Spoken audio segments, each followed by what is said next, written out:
Zaidi ya wagonjwa 75 wenye matatizo mbalimbali wamepatiwa huduma za uchunguzi na matibabu ya bure katika hospitali ya wilaya ya Tanganyika mkoani Katavi kupitia madaktari bingwa kutoka Marekani. Akizungumza mara baada ya hafla ya kuwaaga madaktari hao, mganga mkuu wa halmashauri ya Tanganyika Daktari Samuel Marwa amesema wagonjwa waliopatiwa huduma walichunguzwa na kupatiwa matibabu. Toka wafike siku ya tarehe 19 waliweza kuona zaidi ya wananchi wapatao 150.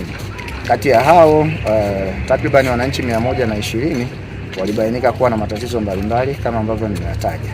Na katika hao wananchi 120, wananchi 75 wamepatiwa huduma za upasuaji bure, na magonjwa ambayo yamefanyiwa upasuaji kwa wingi ni magonjwa ya ngiri pamoja na goita, ile ambayo tunasema wanavimba shingoni.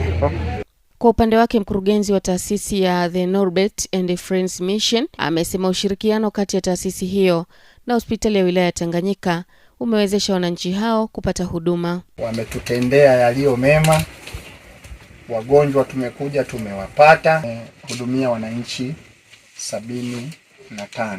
Naye mkuu wa wilaya ya Tanganyika Onesmo Buswelu ameishukuru taasisi hiyo kwa kuunga mkono juhudi za serikali katika kuboresha huduma za afya na kueleza serikali itaendelea kuweka miundombinu rafiki ili wananchi wapate huduma. Tumefanya kazi kubwa kama kiunganishi cha watu wa Tanzania na watu wa Marekani, lakini na kufanya shughuli ifanyike kwa ustadi mkubwa na ufanisi mkubwa.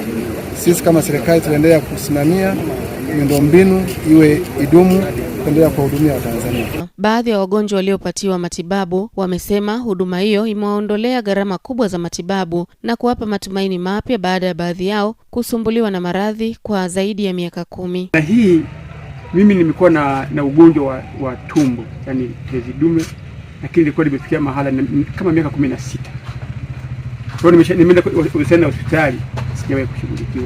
Lakini baada ya kuwa nimekutana na mwamba hapa, huyu ni mwamba wangu, kafanya kazi ambayo sikitegemea. Madaktari wa hapa wametupokea sana, Mungu awabariki sana. Uongozi wa hospitali hiyo umesema matibabu kama hayo ambayo yanatolewa bila malipo yanatarajiwa kutolewa tena ifikapo mwezi Oktoba mwaka huu. Ana Milanzi, Katavi.